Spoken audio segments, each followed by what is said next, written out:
I had no idea that the happiest moment of my life would turn into the worst day ever. I was pregnant, about 7 months along, and the excitement of expecting our first child should have been the only thing on my mind. But that day, everything changed. That day, I discovered my husband, John, was having an affair. And the worst part? He didn't even try to hide it. It wasn't a rumor. It wasn't a suspicion. It was right in front of me, staring me in the face like a cruel joke. I found out in the worst way possible, through a message that popped up on his phone. I couldn't breathe. The words on the screen were like a knife to my chest. I miss you, babe. When can we be together again? The message was from a number I didn't recognize. I froze, staring at it, as my hands shook uncontrollably.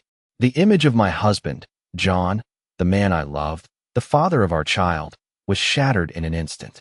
It was as if the world around me stopped, and I was suspended in a cruel reality that I never thought I'd face. We had been married for 3 years, and while things weren't perfect, I never imagined he'd do something like this to me. But here I was, standing in our living room, looking at the phone that revealed everything. The betrayal was devastating, but what hurt even more was that I was carrying his child, the baby we had dreamed of having together, the baby that was supposed to be the symbol of our love. My heart ached as I imagined how much this would hurt our child. I wanted to scream, to cry, to do anything to make it go away. But all I could do was stand there, trying to process what I had just seen. I looked down at my growing belly and felt a wave of anger wash over me. How could he do this? How could he betray me like this when I was carrying his child? The tears welled up in my eyes, but I refused to let them fall. I wasn't going to cry over him. Not today. I had to figure out what to do next. I had to take control of this situation. I couldn't let this destroy me. I wouldn't let him destroy me. The first thing I did was confront him. He came home that evening with a smile on his face, completely unaware of what I had discovered. As soon as he walked through the door, I didn't even let him take off his coat. "We need to talk," I said, my voice steady, though my heart was racing. He looked at me, confused, and then something in his expression changed when he saw the phone in my hand. "What's going on?" he asked, his voice tense. I threw the phone at him, watching as it landed in front of him on the floor. "This is what's going on," I said, barely able to control the anger bubbling up inside me. He picked up the phone, and his face went pale as he read the message. The silence that followed was thick with tension. He looked at me, but there were no words. He didn't apologize. He didn't explain.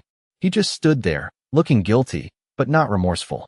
"It's not what you think," he finally said, his voice weak. But I wasn't buying it. The truth was right in front of me, and there was no excuse for what he had done. I couldn't believe the man I had trusted, the man I had given my heart to, was the same person who had betrayed me in the most hurtful way possible. I couldn't even look at him.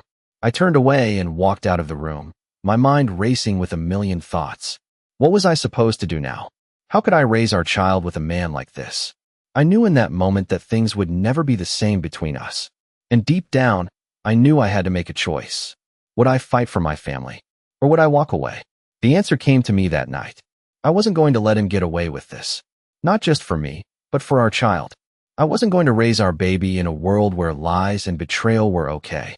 I was going to fight for what was right. And I was going to make sure that he paid for what he had done to me. The next day, I took the first step. I called a lawyer. I wasn't sure what I was getting into, but I knew I had to do something.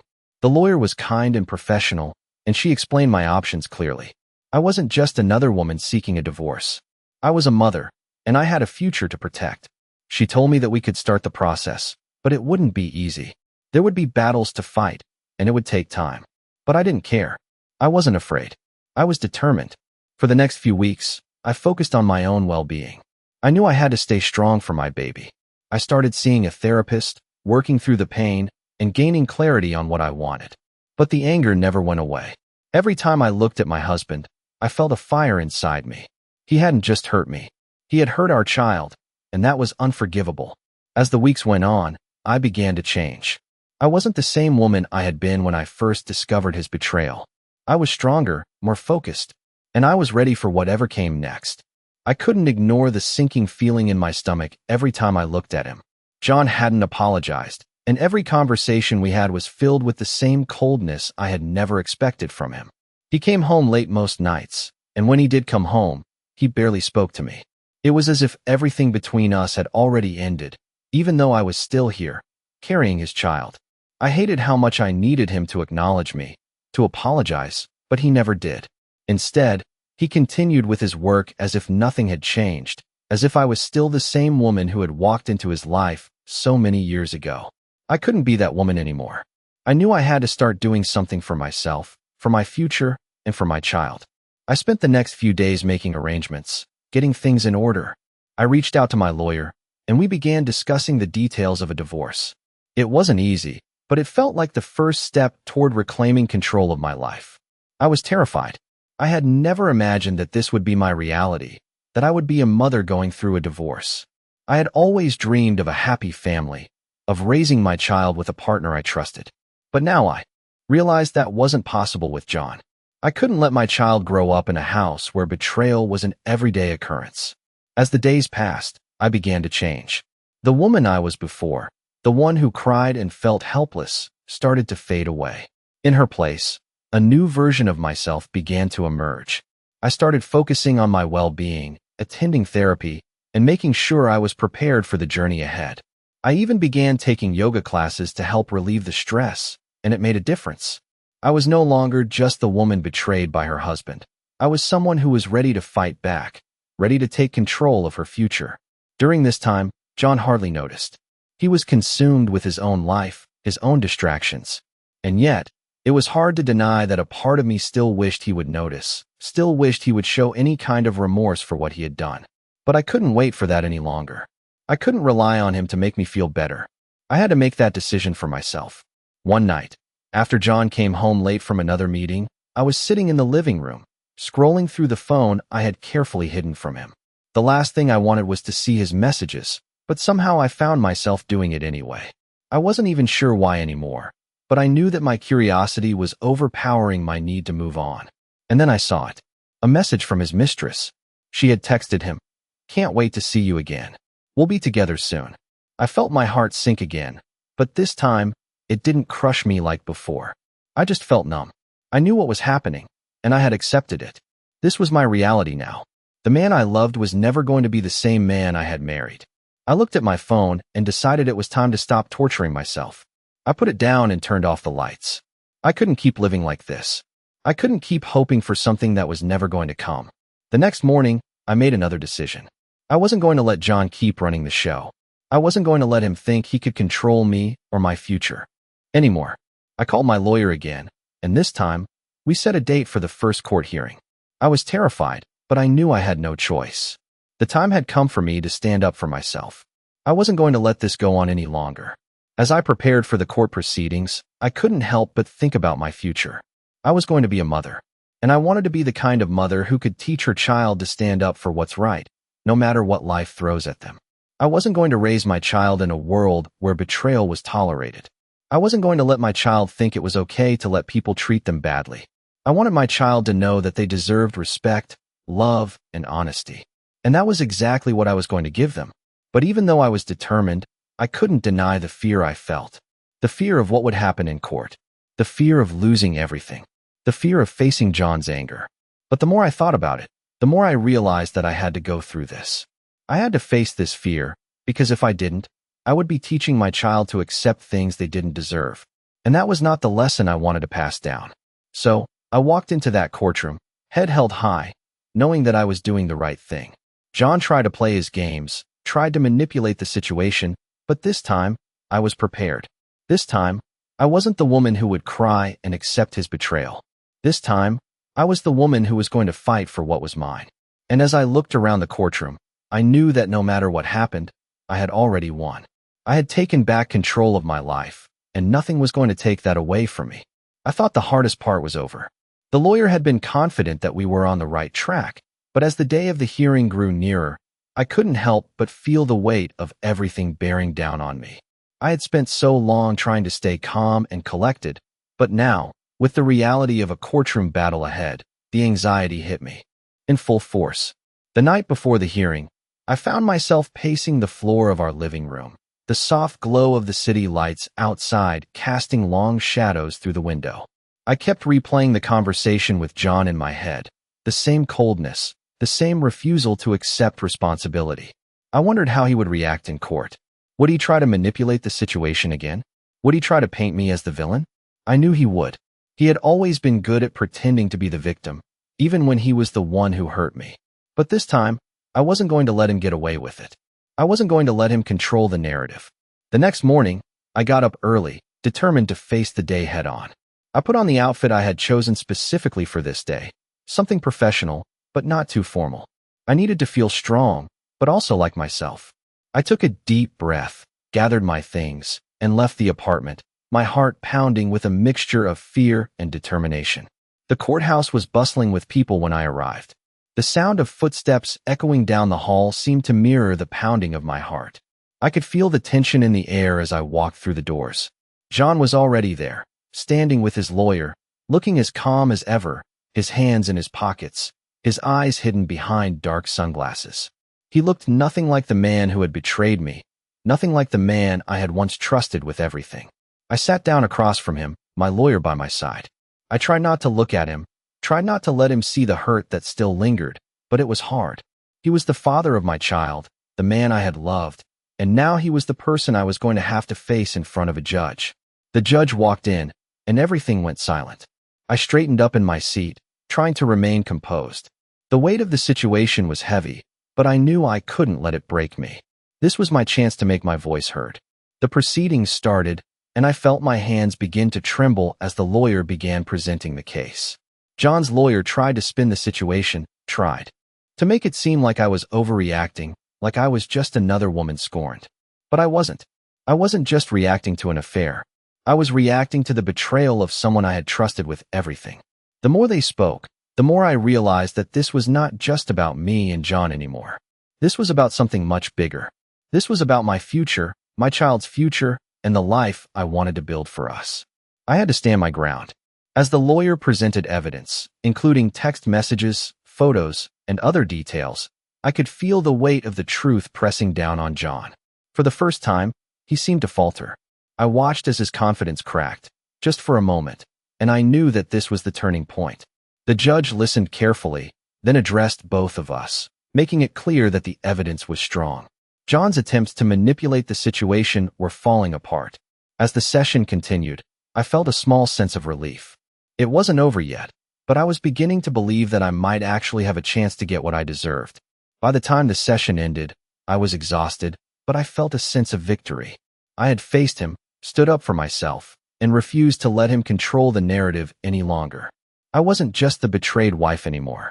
I was a woman taking charge of her own life, for herself and for her child. Walking out of the courtroom that day, I couldn't help but feel a little lighter. It wasn't over, but it felt like the first real step in taking back control. The road ahead would still be difficult, but I was ready for it. I knew that no matter what happened, I would fight for my future and my child's future. I had already won, because I had made the decision to take control, and that, in itself, was the greatest victory of all. I had no idea that the hardest part was yet to come. The court hearing had ended, and with it, the weight of the betrayal felt lighter, but only for a moment. The emotional toll was far from over. I thought I could handle it, that I could push through and focus on what was ahead, but reality had a way of reminding me that this wasn't just a legal battle, it was a personal war. Every morning I woke up with a tightness in my chest, like the anxiety had settled there and refused to leave. I had made the decision to move on, to take control of my life, but it wasn't that simple. John's presence still loomed over me. He would call or send messages, trying to worm his way back in, but I had made it clear that I wasn't going to let him manipulate me anymore.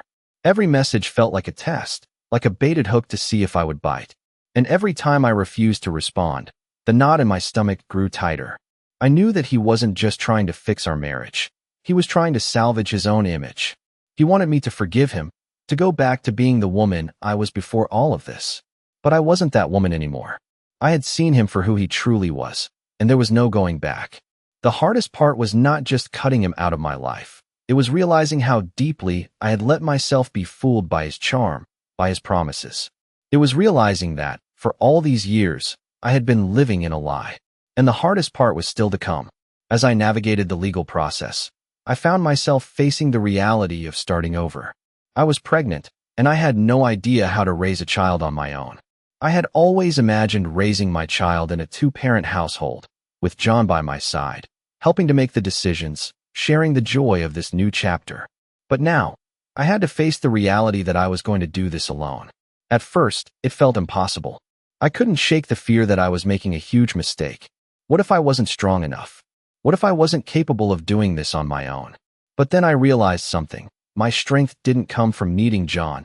It came from within me. It came from my determination to give my child a better life, a life free from the pain of betrayal. I started to make plans. I found a new apartment, one that was mine and mine alone. I made lists of things I needed to buy for the baby. I even started researching daycare options, looking into the best places for my child to grow up in. I wasn't doing it alone. I had my family. I had Lucas, my friend who had supported me through the worst of it, and now he was there to help me navigate this new chapter. He offered to help financially, but I insisted on doing it on my own. I needed to prove to myself that I could. With every small step I took, I felt a little more in control. I started attending prenatal classes, preparing myself for the birth of my child. It felt good to focus on something positive, something that was mine, something I could look forward to. And with every class, with every new piece of information, I realized just how much I was capable of. I was learning how to take care of myself and my baby, learning what it meant to be a mother, and most importantly, learning how to trust myself again. One day, while I was out shopping for baby supplies, I ran into a former friend of mine. She was surprised to see me out and about, looking so calm and collected. "How are you holding up?" she asked, concern written all over her face. I smiled, even though inside, my heart was still healing. "I'm doing better," I said. "It's been a tough road, but I'm getting there." She looked at me, her eyes filled with sympathy. "I can't believe what John did to you," she said softly. I just nodded. "It's been hard, but I'm not going to let it define me. I'm moving forward." She nodded, but I could see the doubt in her eyes. I knew what she was thinking. She was wondering if I could really do it, if I could really be strong enough to raise a child on my own. I could see the question in her eyes, even though she didn't say it out loud. But I wasn't going to let her doubts get to me. I wasn't going to let anyone tell me I couldn't do this. I had already made the hardest decision of my life, and I was going to make sure that I followed through. I walked away from that conversation with a renewed sense of purpose. The road ahead wouldn't be easy, but it was mine to walk. And I wasn't going to walk it alone. I had my baby, and I had my strength. That was all I needed. The weeks continued to pass, and the closer I got to my due date, the more I realized that this was my new reality. This was the life I had chosen for myself and my child. No more lies. No more betrayal. Just the truth and the future I was determined to build. When the day finally came, and I was in the delivery room, I was calm. I knew this was it. I knew that, no matter what happened, I was ready. The pain of the past had been replaced with a fierce determination to protect my child and to create a better life for us both. As I held my baby for the first time, I knew that this was the beginning of something new, something beautiful, and I was ready for it. I had been through so much, and yet, as I held my baby in my arms, I realized that nothing had ever felt more right. In that moment, I was no longer the woman who had been betrayed and left to pick up the pieces. I was a mother, and nothing else mattered. The room was quiet except for the soft sound of my baby's breathing, and I couldn't help but smile as I gazed at the tiny face in my arms. Despite everything, despite all the pain I had been through, I had created something beautiful. My child was the purest form of love I had ever known. The next few weeks passed in a blur. I was still adjusting to the new life with my baby, learning how to care for her, how to balance the challenges of motherhood with the ongoing legal battles. I didn't have time to think about John much anymore. His messages had stopped, and I didn't care to check if he was trying to reach me. I had made it clear that I didn't need him, and now I had proof. I had everything I needed to build a life on my own. Lucas, my friend, was still there for me. He continued to offer support, always checking in to make sure I was okay, but I could tell that he, too, was respecting my space. He knew that I needed to do this on my own. As the months went by, the court hearings continued. John's lawyer kept trying to push for shared custody, but I wasn't going to settle for less than what was fair. I had fought for my future, and now I was fighting for my daughter's future. I wasn't going to let John have a say in how I raised her. It wasn't just about him anymore. It was about us. The battle for custody was long and tiring, but I stayed strong. Every time I felt like giving up, I thought of my daughter. She needed me, and I wasn't going to let her down. The day the final ruling came down was the day I knew everything was going to change. I sat in the courtroom, my heart pounding, as the judge read the decision. I could feel the tension in the air, but I didn't let it affect me. I had done everything I could to prove that I was the best person to raise my daughter. When the judge finally spoke, I could hardly believe the words that came out of his mouth. "Full custody is awarded to the mother," he said, looking directly at me. I felt a wave of relief wash over me, but it was quickly followed by something else, something I hadn't expected. A sense of pride. Pride in myself for standing up and fighting for my daughter. It wasn't just a victory in the courtroom. It was a victory for me, for the woman I had become. I left that courthouse with a renewed sense of purpose. I had everything I needed to move forward. The road ahead wasn't going to be easy, but I knew I could handle it. For the first time in a long time, I felt like I was in control of my own life. As I walked out of the courthouse, I looked at my daughter in my arms, and I made a promise to her. I promised her that I would always protect her, that I would always put her first, no matter what. And I knew that no matter what challenges lay ahead, I would face them with the same strength and determination that had gotten me this far. The next few years weren't without their struggles. There were moments of doubt, moments when I questioned whether I was doing the right thing. But every time I looked at my daughter, I knew I was. She was my reason for everything, and I would stop at nothing to give her the life she deserved. As she grew, I watched her become the most amazing little girl. She was smart, confident, and full of life, and I couldn't have been prouder. I had done it. I had raised her on my own, and she was everything I had hoped for and more. John eventually faded from the picture. He never made an effort to be a part of our lives, and as time went on, I realized that was exactly how it should be. My daughter didn't need him. She had me, and that was enough. I had given her everything I could, and in return, she had given me more love and joy than I could have ever imagined. And in the end, that's all that mattered. I had spent the past few years building my life, piece by piece, but there were days when the weight of everything would hit me all over again.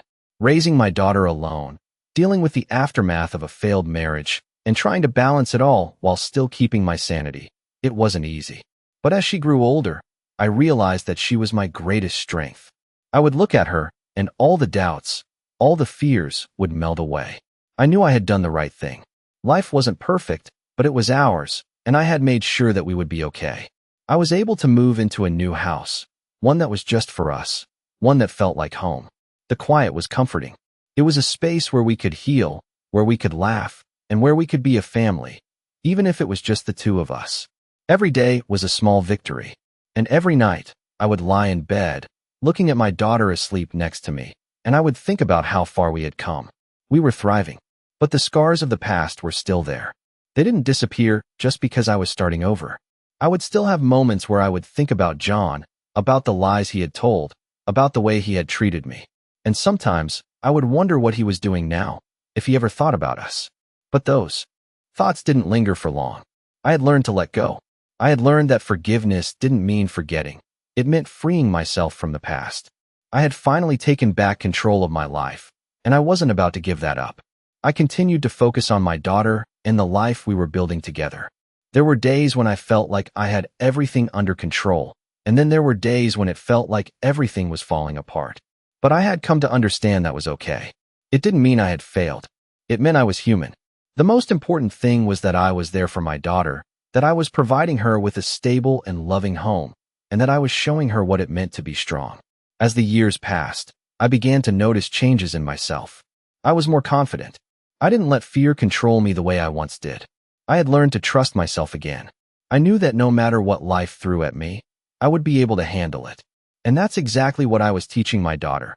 How to be resilient, how to face challenges head-on, and how to never let anyone or anything define her worth.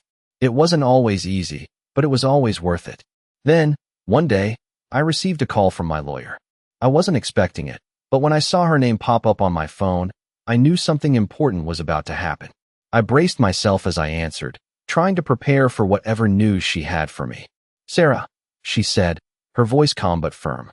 "There's been an update on the case. We've received new information." My heart skipped a beat. I didn't know what to expect. "What kind of information?" I asked, my voice shaking. It's about John, she replied. He's requesting visitation rights. But we have a strong case, and I want to make sure you're prepared. I felt a wave of anger rise in my chest. I had fought so hard to protect my daughter from him, and now he was trying to insert himself back into our lives. I had promised her that she would never have to face the kind of pain he had caused, and now he was threatening that promise. I don't want him near her, I said, my voice trembling. I don't care what his lawyer says, I won't let him hurt her. My lawyer assured me that we would fight this together, that we had all the evidence we needed to keep him away. But the fear crept back in. The fear of him being in her life again, of him disrupting the peaceful life we had worked so hard to build. I knew it was time to fight again. It was time to prove once more that my daughter and I were stronger than anything he could throw our way. I spent the next few weeks preparing myself for what was to come. I went through all the evidence we had collected over the years, the text messages, the photos, the testimony from friends and family. I couldn't let him win. I couldn't let him destroy what I had worked so hard to create. The day of the hearing came, and I felt a familiar knot in my stomach. I knew what I had to do, but the thought of facing John in court again, after everything that had happened, made my blood run cold. He walked in, just like he had at the last hearing, with his lawyer by his side, his confident smirk plastered on his face. But this time, I wasn't intimidated. I wasn't going to let him control the situation. I wasn't the same woman who had stood there, heartbroken and vulnerable. I had changed, and I was ready. As the hearing progressed, I could see his frustration building. His lawyer tried every tactic in the book to make me seem unfit, but I stood my ground. I told the truth. I told them how much I loved my daughter, how much I had done for her, how much I had sacrificed to make sure she had the best life possible. I didn't care what John said anymore. This was about my daughter's future, not his. When the judge made his final ruling, I could hardly believe my ears. I had won. Full custody was still mine. John would have no part in my daughter's life. As I walked out of the courtroom, I felt like I could breathe again. The battle was over, and I had won. I had given my daughter the life she deserved, and nothing could take that away from us. I had finally made it through. The toughest part of my journey. The court battle was over, and I had won. Full custody was mine, and John had no say in how I raised my daughter anymore. But even though the legal fight was behind me, the emotional journey was far from over. As I sat in my living room, looking around at the life I had built, I couldn't help but reflect on how much had changed. I had spent so many years feeling trapped in a life I didn't choose, and now, for the first time in a long time, I felt free. I had my daughter, my peace, and a future that was entirely mine to shape. Yet, there were still moments when the past crept up on me. The memories of the betrayal, of the man I had once loved, would occasionally invade my thoughts. I tried not to let them bother me. I had learned to let go, to forgive myself for the time I had spent in that toxic relationship. But some days, the anger would surface again. It wasn't just the betrayal that hurt. It was the lies, the manipulation, the years of my life I would never get back. And for a brief moment, I found myself wondering what he was doing, if he ever thought about us, if he had any regrets. But that thought was fleeting. The truth was, I didn't need him to feel complete. I had everything I needed right in front of me. My daughter, who was growing stronger and more independent every day, was my greatest achievement. The love I felt for her was the love I had always hoped for, and now I could give it to her freely. My life wasn't perfect, but it was mine. I was a mother, a woman who had fought for everything she had, and that was something no one could ever take away from me. Over the next few months, life slowly began to settle into a new routine. My daughter and I were finally living the peaceful life I had always dreamed of. There were no more late nights spent worrying about John's whereabouts or dealing with the emotional toll of his betrayal. It was just us now, and that was enough. I focused on building a life for my daughter. I enrolled her in preschool, and we spent weekends exploring new parks and going on adventures together. I had more time to focus on myself, too. I went back to school part-time, pursuing a degree I had always wanted to finish but never had the chance to. Every little step I took felt like a victory. It was empowering to see how far I had come, and I knew I was teaching my daughter something valuable. I was showing her that no matter what life throws at you, you can rise above it. You can rebuild, you can heal, and you can create your own happiness. But there were still days when the weight of the past would resurface. I would occasionally run into people who knew John, and they would ask how I was doing. It was always awkward. I never wanted to talk about him, about the pain he caused, but they would push, trying to get me to say something. I had learned to brush it off, to keep the conversation light, but it never felt natural. I wasn't the same person I had been when I was with him, and I didn't want to be reminded of that life. As much as I wanted to leave the past behind, I knew that it would always be a part of me. It had shaped who I was, for better or for worse. And while I had learned to move on, I knew I had to be grateful for the strength it had given me. It had made me a better person, a better mother, and a woman who no longer allowed anyone to take advantage of her. One day, out of the blue, I received a letter from John. It had been years since I had heard from him, and I wasn't sure what to expect. The letter was brief, apologizing for the way things had ended and admitting that he had made mistakes. He said he missed our family and hoped we could find a way to talk. I stared at the letter for a long time, unsure of what to do. Part of me wanted to rip it up, to never think about him again. But another part of me wanted to know why he had sent it. Was it guilt? Regret? Or just another attempt to get back into my life? I wasn't sure. But I knew one thing. I didn't need him to be a part of my life anymore. I had moved on.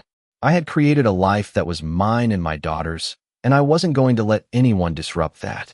I didn't need closure from him. I had already found my own. I never responded to the letter. It wasn't about being petty or holding on to grudges. It was about knowing that I was stronger than I had ever been, and that I didn't need anyone's apology to validate my worth. I was the one who had carried us both through the darkest time of my life, and I was the one who had built something beautiful from the ashes. My daughter and I were finally living the life we deserved, and nothing, no letter, no apology, was going to take that away from us. I had started to believe that the worst was behind me. My life had finally settled into a routine. I was a mother, raising my daughter in a peaceful home, free from the chaos that had once been my life with John. The months were passing, and with every day, I felt more secure in my decisions, more confident in my ability to protect and provide for my daughter. I had built something real, something that couldn't be shaken by the past. But life, as it often does, threw me another curveball. I was at work one day, managing my new responsibilities, when I received a phone call. It was from my lawyer. The news she had for me hit me like a ton of bricks. John had filed an appeal for visitation rights again. He wanted to see our daughter. He was asking the court to reconsider the decision that had been made years ago, the one that had granted me full custody. At first, I thought I was hearing things. I had moved on. I had closed that chapter of my life. But here it was, as if I had never left that painful, uncertain place behind. I listened carefully as my lawyer explained that this time, his lawyer was pushing for joint custody, citing that he had changed and that he wanted to be a part of our daughter's life. I could feel the anger bubbling up inside me. How dare he? After everything he had done, after everything he had put me through, he was now trying to act like the concerned father? I knew this. It wasn't about our daughter. This was about him. This was about his ego. He couldn't accept that I had moved on, that I had created a life without him. He didn't want to be a father. He just didn't want me to be stronger than him. I could already feel the anxiety starting to creep back in, but I refused to let it take hold. I had fought too hard to get to where I was. I had sacrificed too much. My daughter deserved to live her life without the threat of his manipulation hanging over her. I wasn't going to let him destroy what I had built for us. I told my lawyer to prepare for the fight. We were going to court again, and this time, I was going to make sure John knew that I would do whatever it took to protect my daughter. The weeks leading up to the hearing were filled with tension. I spent sleepless nights, wondering how things would go, how I would feel when I saw him again. I had spent so much time and energy moving on, creating a life without him, and now it felt like I was being dragged back into his world. But I refused to let fear control me. I had survived so much already, and I was stronger than ever. I knew what I had to do. On the day of the hearing, I was a nervous wreck, but I didn't show it. I walked into the courtroom, holding my daughter's hand, and I felt a sense of clarity. I wasn't doing this for me anymore. I wasn't even doing it for John. I was doing this for her. She deserved a mother who could protect her, who could ensure she grew up in a safe and loving environment. And I was going to be that mother. I sat there, listening to John's lawyer try to paint him as a reformed man, a man who had learned from his mistakes. But I wasn't buying it. I had seen the man he truly was, and I wasn't going to let him manipulate the court with his charm and empty promises. I presented my case, showing how much I had done to ensure our daughter's well-being, how I had been the one to provide for her, to give her everything she needed. I spoke about the stability I had given her, the love and care that had surrounded her every day of her life. And then I did something I had never thought I would do. I spoke directly to John, to the man who had once been my husband. I told him, in no uncertain terms, that I was not afraid of him anymore. I told him that I didn't need his approval, that I had created a life for myself and our daughter, and that I would protect her from him no matter what. The look in his eyes as I spoke was one of surprise, perhaps even shock. I had never spoken to him like that before, not when we were together, and certainly not in court. But as I looked at him, I realized that I had finally let go of the last piece of him that had been holding me back. I was no longer the woman who was afraid to stand up to him. I was a mother, and that was all that mattered. The judge deliberated for what felt like an eternity. I could feel my heart pounding in my chest, but I refused to let the fear show. This time, I wasn't going to let him win. This time, I was going to protect my daughter, no matter what. When the judge finally spoke, his words were clear and decisive. "The court has reviewed the evidence," he said, "and based on the information provided, full custody remains with the mother. There will be no changes to the current arrangement." I felt a wave of relief flood through me. It wasn't over yet, but I had won. I had protected my daughter. John's face was a mixture of disbelief and anger, but I didn't care. I had fought for what was right, and in the end, that was all that mattered. As I walked out of the courtroom that day, my daughter by my side, I realized that this was the final chapter. I had done it. I had built a life for us, and no one could take that away from us. I was no longer the woman who had been betrayed. I was the woman who had fought for her daughter and won. And nothing was going to stop me from continuing to build the future I had dreamed of. I had spent so long fighting for what I believed in, and now that I had finally won, I was beginning to realize that victory didn't just come from the court hearings or legal battles. It wasn't the custody papers or the ruling that gave me strength. It was the way I had rebuilt my life from the ground up, the way I had created a home where my daughter could grow up without fear, without the weight of betrayal hanging over her. That was the real victory. The weeks following the court hearing felt surreal. I felt lighter, more at peace, but also more aware of the responsibility that came with being the sole provider and protector of my child. As much as I had gained, there was still work to be done. My daughter needed stability, and I was committed to making sure she had everything she needed to grow up strong and happy. I focused on making our house feel more like a home every day. It was more than just the physical space. It was about the energy, the way we filled each room with laughter and love. I painted the walls with colors we both loved, set up a small play area for her in the living room, and created routines that helped her feel safe and secure. She was thriving, and I could see it in her eyes. She was confident, curious, and full of life, and I couldn't help but smile every time she made me laugh with one of her little jokes or when she ran to me for a hug after school. It was in these quiet moments, the ones that felt the most normal, that I realized how far I had come. I no longer looked over my shoulder, wondering if the past was going to come back to haunt me. Instead, I looked forward, planning a future that was full of possibilities. Life wasn't always easy, but with every challenge I faced, I felt more capable of handling whatever came my way. As I continued to focus on my daughter, I also found myself slowly reconnecting with old friends. It was amazing how much I had shut myself off from the world during the years I was with John. I had lost touch with so many people who had once been a huge part of my life. But now, I was rediscovering the joy of spending time with others, of enjoying the simple pleasures of friendship. I found myself laughing more, talking more, and sharing parts of my life that I had kept hidden for so long. There were still moments of loneliness, of course. There were nights when I would lie awake in bed, thinking about the path I had taken and the man I had once loved. But those moments were fewer and farther between. I had learned to be comfortable with myself, and I was learning to enjoy my own company. I had built a life that I was proud of, and I wasn't going to let anyone take that away from me. Then, one day, I received an unexpected call from my lawyer. John had made another attempt to contact me, this time asking for a meeting. He wanted to talk about our daughter, about how he could be involved in her life.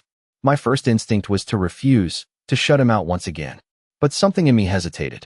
I thought about my daughter, about how she would one day ask questions about her father, about the man who had played such a big part in shaping her life, even if she didn't realize it yet. I didn't want to keep her from the truth, but I also didn't want to let him back into our lives if he wasn't sincere. After much deliberation, I agreed to the meeting. It wasn't about me.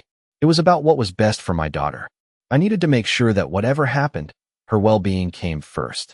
We met at a neutral location, a small cafe where we could talk without distractions. As I walked into the cafe, I felt a surge of anxiety. Seeing him again after all this time, after everything that had happened, was jarring. He looked different, older, more weary, but there was still a part of him that seemed to expect everything to fall back into place as if nothing had changed.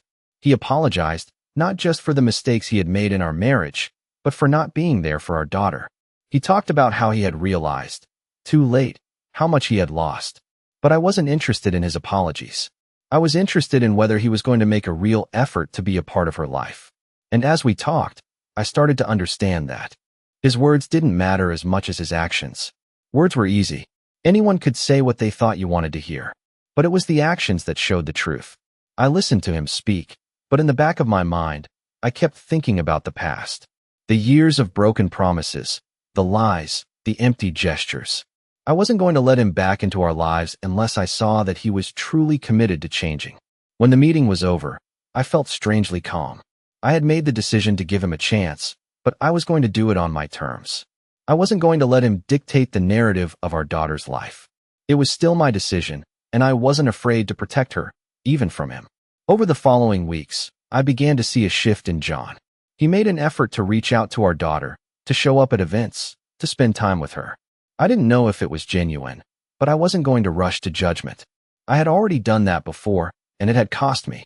This time, I was going to wait and see. It wasn't about me anymore. It was about my daughter.